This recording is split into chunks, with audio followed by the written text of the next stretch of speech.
Hello, everyone, and welcome to Inside Sales Enablement Season 3 Enablement History. And in our studios today, I think might be one of the few human beings I've met on planet Earth that can out-caffeinate me. I just had a chance to see Danny Wasserman live and in person at Digital Now in Chicagoland, and he put on a show that was a sight to see. Such an amazing career that he's had in and around enablement. So many hooks into the things that I believe in and know that enablement can be. He epitomizes and shared a lot of the peek behind the scenes. He and Nate Vogel have been following each other around for a minute. That goes back to Tableau, where he did everything from sales readiness to being the global sales methodology lead strategist, and then headed over to Gong, where he was ultimately the director of go-to-market enablement. So he's got some killer street cred, and now he's taken on a new adventure at Databricks, which you might have heard of. They're doing quite well now with Danny on board. About 4 months under his belt. There's so Yeah, many. the only thing that I need to, for the record, correct is, you know, following Nate Vogel is an accurate statement. Nate Vogel following me would be an inaccurate statement. That guy leads from the front. There's nothing about either my style or my demeanor that would inspire someone like Nate to want to follow me, but I could very much vouch for the fact that I stand on the shoulders of giants, both on Nate's shoulders, but then all the logos you just mentioned. And for the momentum and the buzz and the hype and cachet around Databricks right now, I can claim absolutely zero credit for. So just lucky to be a part of that. So, Danny, we've got you here in the studio. I'm curious, with someone with that kind of a history, with those kind of logos, sales enablement. When did you first hear those two words? What do they mean to you? Yeah, so I had always worked in startups, early stage. I've been a small company guy through and through, and I was a co-founder of one. I had tried my luck at a few others, and my first taste of what at the time felt humongous was Tableau when I joined back in 2015 or 2016 at about employee 2000. The IPO had just recently happened, and that was my taste of enablement, was going through a onboarding program that was spearheaded by the truly incomparable Sarah Bedwell, another person who deserves to be enshrined in the great halls of enablement professionals. I think Sarah stood head and shoulders above anyone else that I had experienced in a sales training capacity. And I think for the next 2 years, I'll be honest, I really thumbed my nose at the profession. I think that I put my head down, and as a seller, I was on a warpath as a gunner, as an alpha, as an utterly neurotic control freak. Formulaically, sales was a perfect place for me because there was no voice telling me to stop working. And I was positively reinforced from being that tenacious in what I achieved and what I made. And along the way, I kept feeling like, God, I think I have a better hold and handle on how to be successful in this profession than the counsel and the advice I'm getting. And in the beginning of my sales career, it's hard because you want to take in all these opinions, and some of those can be competing, some of those can be contradictory. There can be conflict in what you're being told to do, and you want to pay respect and homage to supposedly the authorities on what you should be doing. And I just found, while Sarah being the exception, most enablement I was getting felt pretty fluffy or self-evident. And I think as such, enablement amongst some of us in sales was pretty poor, and stigmas follow people. And I think the adage, right? Those who can do, those who can't teach. And I say that somewhat tongue in cheek because that haunted me as I continued to find success in sales and was being asked to moonlight as a facilitator for one course in our onboarding for new hires. And I loved it. I loved it so much. I've always wanted to be a teacher, but I knew a teacher's salary was never going to foot the bill for my lifestyle or some obligations I felt compelled to meet, namely Huh. sending kids to college debt free. So Yeah. for years, I was so reluctant to even entertain a call from Nate. But as time went on, I realized, wow, okay, here's this guy. I think he's a little, different in his approach to how he does this. He's so savvy with people. And this was sort of a long, drawn out courtship between him and I So much so that Oh. the tipping point, truly the reckoning, was at month end. I was in a knockdown, drag out fight with my best friend on the sales team over $1,000 spiff. And I was slandering his name, cursing everything about him because he beat me at the 11th hour. He's still a shisty mother. But no, I'm just kidding. I remember driving home and I remember thinking, this isn't who I want to be.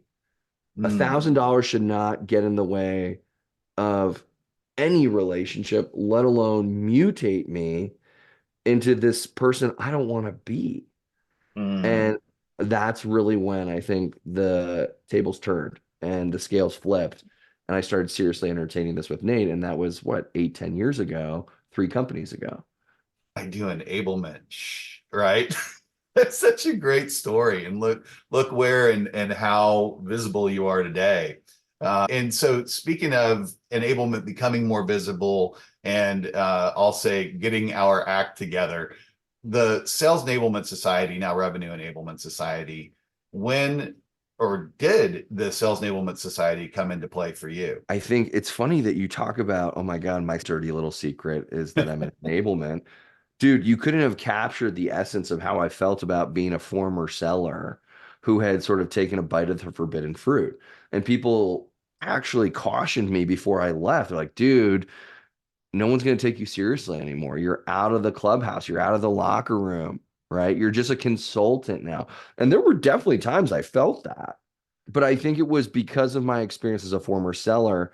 It was whether it was the haunting fear of being pegged that way was either both motivating or terrifying that I never wanted to get anywhere close to being pegged that way. So I came out swinging. I came out with spice. I came out with, I think, pretty, I'll use the word again, tenacious approach to do enablement as if I was still a seller. What would captivate me? And think having a pretty ruthless bar for any content that was associated with my name had to be, I mean, not just riveting, but you wanted to be dripping on every last word. And it was backed by citations and science and numbers. And to your point now, we're having our time in the sun because of some of the tech that's come out in the last few years that gives us a leg to stand on.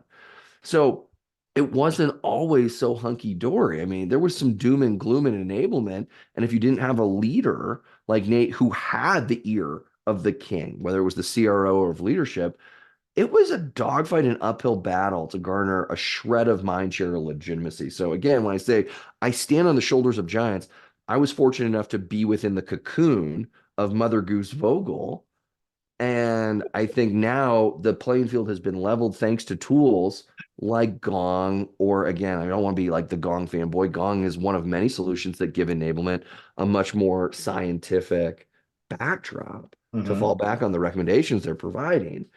But yeah, man, like only until probably the last 24 months have I sort of proudly stood up and banged my chest and said, yeah, I'm enablement, and this is Wow. freaking cool.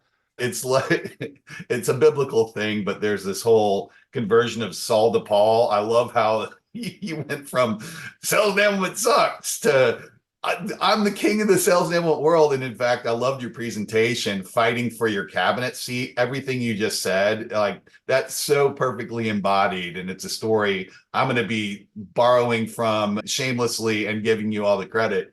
But along those same lines, when the Sales Enablement Society was founded back in 2016, the 100-ish folks that were there landed on three things. And the first one was that enablement is not just talent enablement, but there are at least four flavors of it that they started off from the ground floor, which were talent, of course, but then messaging and marketing enablement, Mhm. and administrative sales ops, revenue operations, and pipeline enablement. And they broke those out into different because there are different strategic elements and there are different parts of the internal executive suite and revenue engine that you have to have that seat at the table in order to effectively be able to enable, which was position two. In order for enablement to be effective, it has to be run as a cross-functional business within a business. And then the third was that enablement, hey, we're here in a room, we're putting a stake in the ground that this is a thing and we're building a global society. What are we evolving from to? And it was like, well, there are CFOs, there are CIOs that evolved from, smaller jobs. What about chief productivity officer? So the idea that we're elevating the profession to something. Your presentation about fighting for your cabinet seat seemed to be grounded in some of those concepts. Which of those resonate with you? For sure, man. I think that even the audacious aspirations from the onset of the society were one day there will be a time where we no longer think that a chief productivity officer in that role is novel or that that would be atypical, but that becomes commonplace as we legitimize the place for learning in the workplace.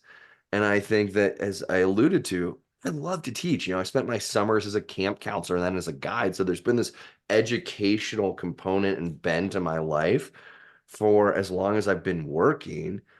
And yet we can all appreciate that teachers are grossly underpaid. So if you have Yeah. this passion to teach, but also feel the burdens financially of what it means to live in today's society, you can't pencil out those math equations. How I got to enablement was an accident, but it was, again, I talked to so many folks who are trying to get out of sales because of any number of destructive forces that come with that. The burnout, the anxiety, they're just no longer passionate about it. And everyone looks to enablement because you're adjacent to revenue, so you tangentially feel the excitement of that, but you don't have the weight of quota. And not to say that there isn't piles that come with our job too. Don't get me wrong. Like every job you have to shovel. So I don't want to paint this as hunky dory, like, oh, we've made it to Oz or the promised land. I sit in the Garden of Eden drinking Evian every day. That's not the case.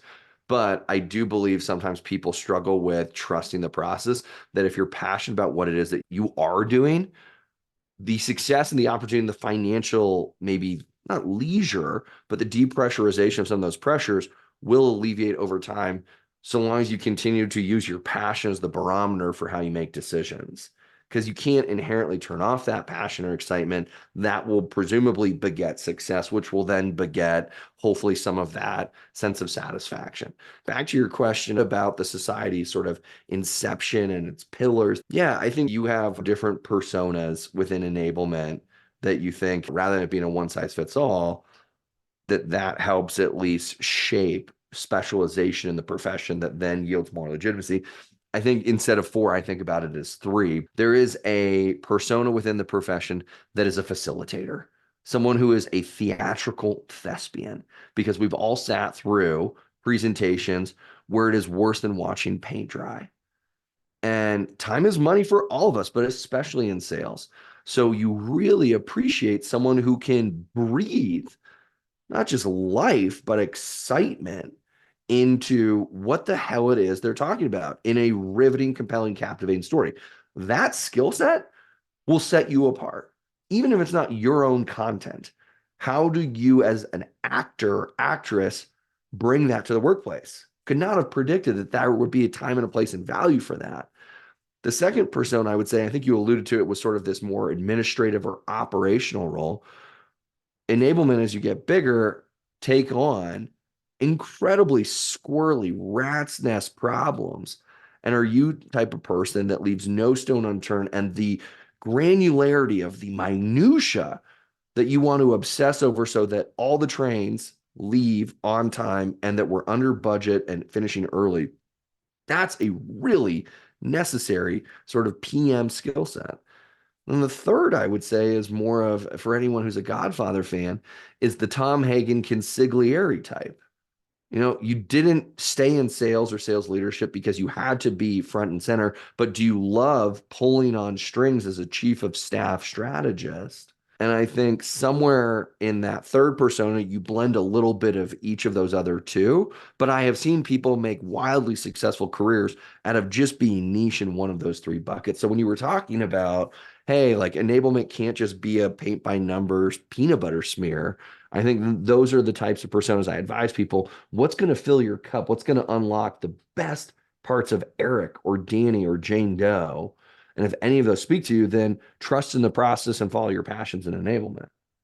Well, you've definitely found your calling, Danny. You can own a spotlight like no other. And really appreciate you coming on the show to share some of that talent and wisdom with the audience. So in October of last year, a new historical milestone in that the Sales Enablement Society shifted to revenue enablement. I'm curious, especially with the logos you've represented, the passion you've had, I can't even imagine how many enablement professionals you've interacted with. What does that shift, if anything, mean to you in those words, sales enablement to revenue enablement? Yeah, I think it speaks to a few things, right? With the pervasive shift to subscription, there's a lot of debate. Should there be a customer success function? Should everyone own that? Frank Slootman boldly came out and said, why am I going to put all of the customer success on one person? And I think that revenue comes from a variety of different angles, and sort of stereotypically, sales being more of a new or incremental revenue generating function. And CS, if we use that generically speaking, as a renewal function, well, all of those people need to be better. Not because, again, they're bad at their jobs, but because it's just so damn competitive. And the pace of change is such blisteringly fast Mm, that I would say everyone can continue to up their game. And we now have the tools where you can capture your game footage, analyze it at scale, no less, as opposed to in silos or in isolation of one individual, and actually draw some more scientific conclusions about how are we going to make everybody better. And so much of, I think, the interest in being part of this tech scene is the upside of being an equity shareholder. We all have a vested interest in holding ourselves every day to a higher bar. So mm, moving out of sales to revenue, I think not only covers end to end that cycle, which also then includes, the niche specialization of the BDR, SDR, XDR function at the tip of the spear with prospecting all the way end to end, cradle to grave to renewal. It can't be a one size fits all. So I love that we're revenue as part of my talk that you heard at Digital Now. I also think that because of the tech that's specifically geared at our world, the lines blur even further into operations, right? yep. We were pretty discreet 5, 6, however many years ago. Ops were the people that were the analysts that told you what's happening underneath the hood, but they could never actually capture how are things going or why are they going that way, simply just more what's happening. Mm, And I think now, when we talk about sales enablement to revenue enablement, it's end to end, cradle to grave, all those personas, plus the ability to actually hold court with not sales operations, revenue operations. Because I think that same transition is taking place on that side of the aisle. for those that weren't there, this was all through the lens. Maybe you could give a little bit of a background on what you meant by fighting for your cabinet seat and being in that room where it happened and how that room changed. What is that room where enablement happened? What did it used to look like? What does it look like today? What should we be doing in the present as enablement to get us there? No doubt. I left sales because I was toying with the idea of getting my MBA, Hmm. right?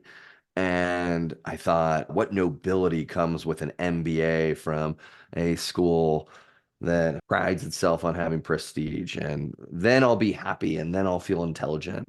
I didn't. And I did sales for a while and I looked and I said, I want to be in that room that you're speaking of, Eric. I want to be in the tent. I want to see how strategy is hatched, or show me how the sausage is made. And don't just show me. At some point in my life, I want to feel that my fingerprints are all over that sausage. And that sounded oddly, so forgive me. But you get where I'm going. Enablement was a way for me to cut corners and get there faster, and to try and pony up to the people that do have a, I think, really, typical standard seat in that entire process in the room. And as time has gone on, the margins for error in any role have become compressed to being razor thin.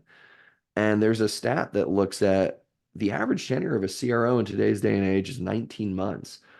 So I hate to militarize what it is that we do in sales because that feels as cliche as calling it sports. But yeah, we're battling against competition. So, in prepping for my presentation, I used the analogy of a sort of war cabinet dating all the way back to the 1800s, where it was first used in England, but it was first actually published and discussed in literature in 1916. So, for those historians out there, that's World War One. And Lloyd George, who was prime minister at the time, was trying to think about when there's so much complexity in my job as prime minister, I need some advisors. I need counsel so I can bounce ideas off of them. And initially, it was suggested that he have a handful of advisors. Let's start with three. And very quickly, that burgeoned to being unwieldy and out of control, where it got as high as 23 people in his war cabinet. You talk about being absolutely paralyzed by the analysis and democracy of maintaining some sort of understanding of what 23 people are telling you. It's impossible. So Churchill, famously for acting decisively and assertively, he looked at that and said, this is bull. So he brought it down to four. And I think about, I want to be in that cabinet war room. I want my fingerprints on the sausage. That we got to stick with that bit now. It's too good. And if the equivalent in this analogy to Churchill is the CRO, what am I doing to fight? And using that term operatively, fight for my opinion to rise above a lot of other noise. And that's not me slandering or poo-pooing what other people are attempting to do. Everyone's intentions are pure, but there's only so much mind share. There's only so much time. There's only so much money to invest in certain projects. I got to fight to legitimize what it is that I'm suggesting. And I do think that being competitive and as a former seller, that has served me immeasurably well because I think I bring that where I started in sales, that tenacity to enablement. Because if I'm not fighting that hard for my cabinet seat with whatever executive I'm trying to maintain my sort of position with, there's a dozen people behind me that will absolutely eat my lunch. Couldn't agree more. I love the analogy right down to the sausage making. Yes, all the sausage making is consensual. Yes, right. No, We'll have a no, disclaimer at the beginning of the no call. HR violations were committed in making enablement strategy Right. messaging. So some of the things you shared about what got us here and what's going on in the present, arguably in a lot of camps that won't get us there, is the status quo, proposing the same things that repeat themselves over and over again. Do you have any present day recommendations? And then we'll get to the future on how some of these folks can maybe drop some knowledge bombs on how maybe they can mix it up a little bit and get outside of the box. The status quo is warm, it's fuzzy, it's familiar. Not to accuse anyone of being a one-trick pony, I think that it's only natural psychologically that we would feel shackled, whether we realize it or not, to what's worked in the past. I'm guilty of that, right? As the sort of sales methodology guy at Tableau, I rolled out corporate visions and I love them. But you talk about what worked historically in enablement, they have phenomenal thespians who facilitate their content. And these aren't slouches either. They're brilliant people. There's a lot of intelligence in how you bring that content to life. And it can all withstand the pushback and the scrutiny and the skepticism of the most cynical and grizzled of sellers. So they've got a great product. And that worked really well when we first got a taste of it. And the viral nature in which it spread was largely based and predicated on the success of how they brought that content to life and how it was able to go from a pilot of 40 people to eventually over 3 years, taking that to 1,600 people globally was again how we brought that to life. So then transitioning to Gong and sort of saying, we have this awesome thing that we did. Let's apply it and drop it in here, right? There was a lot of, well, who the hell are you, new guy who just got to Gong? You have no idea what our DNA makeup is. You have no idea what's worked in the past. On what basis or grounds can you make that suggestion? There was a lot of, outsider looking in, hypothesizing, we think we've got your silver bullet that you need. There wasn't a lot of, I would say, welcomed reception to that initially.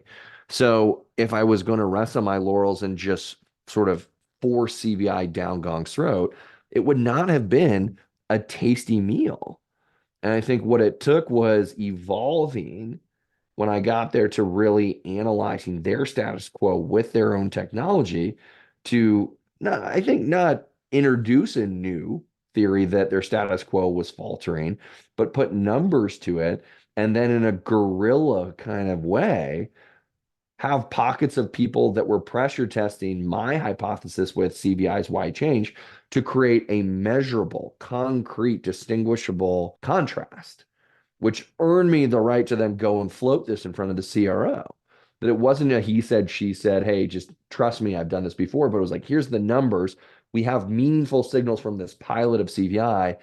Are you willing to go all in? And all in with the understanding that Gong will hold me and CVI accountable. And I think that that's a really important distinction, Eric, that we also need to really pay tribute to, which is 5, 10 years ago, CVI would come in with their amazing thespian facilitators, or Challenger would do the same, or Miller Hyman, or Richardson, or whoever, and you would pay a king's ransom to have them roll it out, and then they would vanish with no accountability. And what's awesome is, yes, they are all still that phenomenal and theatrical and fantastic and facilitating, but Gong or whoever you're using for your not sales intelligence or your conversation intelligence, but your revenue intelligence should be what actually holds them accountable if you're signing a multi-year contract with them. If you're seeing that adoption is faltering, why is that? Is that because your people just need to be reinforced? Or are people actually using it? They are adopting it, but it's tanking your win rates or it's decelerating your sales cycles. Shame on them, whichever IP vendor you went with. And Mm. now it can't be a he said, she said. You've got the numbers from your revenue intelligence tech stack to tell that to them, to either demand a discount or even a refund. So as we shift to the future, it sounds like you see a big opportunity for this culmination of where the enablement profession meets technology, which I've heard these two letters AI a lot recently. What does that future look like to you? Yeah. So I'm contending with that in my own skill set right now is how do I reckon with is AI displacing me? And that's a real, Hmm. I'll use the word fear. Yeah. And I can distinctly remember exactly where I'm sitting when I hear Kyle Healy, who's the SVP of enablement at a insurance company. So Kyle, if you're listening, thanks again for this. I quote you all the time. He said, when we think about AI's place in our profession, do you want to embrace that technology like Iron Man, or do you want to attempt to resist it like Terminator? And we all know Hmm. how that ended. And where I'm going is I cornered a function within enablement very quickly as a former seller that had everything to do with how do you whip through an account plan research process with both surgical precision and efficiency, because those can be really paradoxical. And I came up with my own methodology that I've trained hundreds, if not thousands, of sellers on how to do that at scale. Hmm. And yeah, it's not, I would say, in any way revolutionary. It's going to all the usual suspects of 10Ks and LinkedIn and whatnot. But I've done it enough times to know that it holds water. And yet, AI is very quickly making that methodology obsolete because you can go to Databook or Finalistics, or LinkedIn Sales Navigator has the account IQ now that gives you a baseline understanding of coming up with what is the point of view, the distillate, the synthesis from your account plan research. A lot of job security and competency that I brought was all tied up in me teaching this course for years. And I need to get to a place where I'm not trying to bury my head in the sand from all these tools that are coming up automatically with points of views. I need to figure out where do those fall short and how can my human oversight supplement and complement what they provide. Hmm. I'm not irrelevant, I'm not obsolete, but if I refuse to actually study what's out there to know then how to tune with the human oversight or the finesse, the last mile of that journey, then yeah, I think I've already forfeited because Hmm. sooner or later they're just going to get better and better. If I'm not staying current with what's out there, then my one trick pony status quo of today will make me a victim tomorrow. Danny, your pony has a million three tricks. What's this one trick stuff? But I love what you shared. And one of the kind of hashtags that has evolved in my mind is AI curious human enthusiast. And it's along the lines of what you just shared. I would argue there's no cloning Danny, that's for sure. And I see such a great opportunity, as I hear you saying, to shift the administrivia to the AI, but lean into your given gifting and let that shine, be it in the spotlight or be it synthesizing the synthesis, right? There still is that human element. So what, maybe share on a final note, wherever you'd like to land the plane, what do you see through that vein? What is your encouragement for this listening audience? If you, my friends, want to be part of the elevation of sales enablement with all of the additional tool set you have, and if you also want to be in the room where it happens, what's next?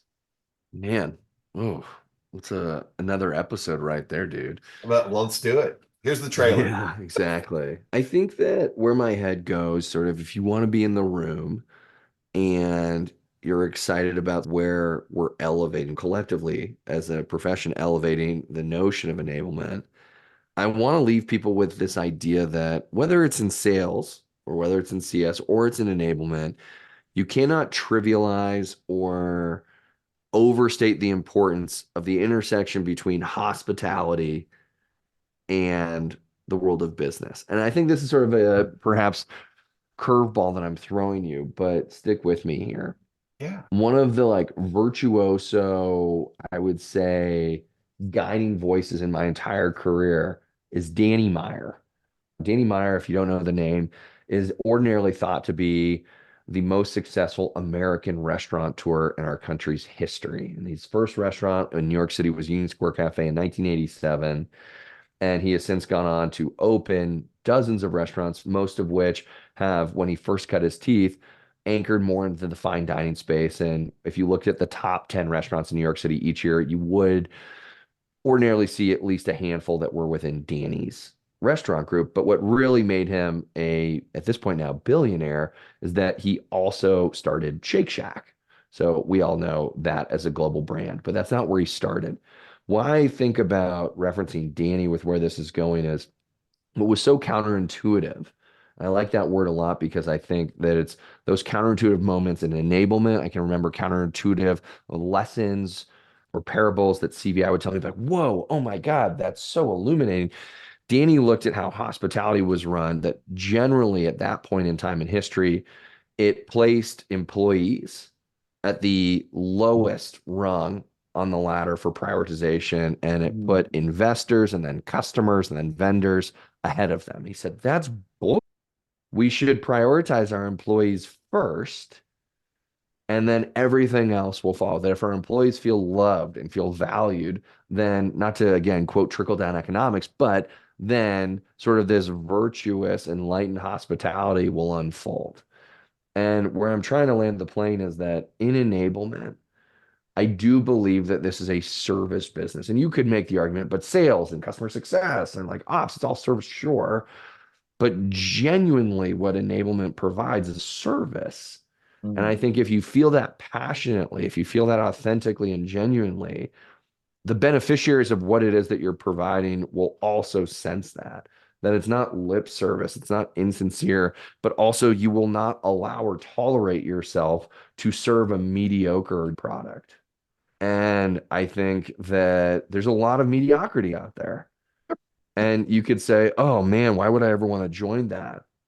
Or you could say, if that's the baseline in the bar, there are lots of us that are trying to elevate. And that's not an accusation. Like, I just think that historically we haven't been given the tools or the mindset or the legitimacy to actually want to take huge pride in what it is that we're doing. And again, I think that that's probably where I want to land. Do you feel what Danny refers to in his book, Setting the Table? In addition to having your IQ, your intellectual quotient, do you have what he calls HQ and hospitality quotient? You Mm. talk about the unexpected, never in the tea leaves did I see as part of this job that my affinity for hosting a dinner party would then translate to hosting an offsite. And what that has done, that's not in the conventional job description of enablement, but because we're in the service business, that has Mm. also elevated me to being in the room. And that those skills that maybe you trivialize all of a sudden are like, whoa, but actually, that is a very relevant, applicable skill set that comes in this whole mishmash that is enablement as well. So Eric, I don't know if that's where you want to go, but that's where I at least attempted to crash the plane. That plane is flying higher than ever. I thank you so much, Danny. I know you're crazy busy. Good luck on your world tour you're about to jump back in on. And thank you for all that you've done and continue to do to elevate the profession and to share your passion and your service, like you were just sharing. It does not surprise me at all that you have a penchant for throwing a dinner party, and I'd love to be at one day. I'll even hop on one of those planes. So thanks again for your time, Danny. This was great. Thanks, Eric. Awesome. My pleasure, brother.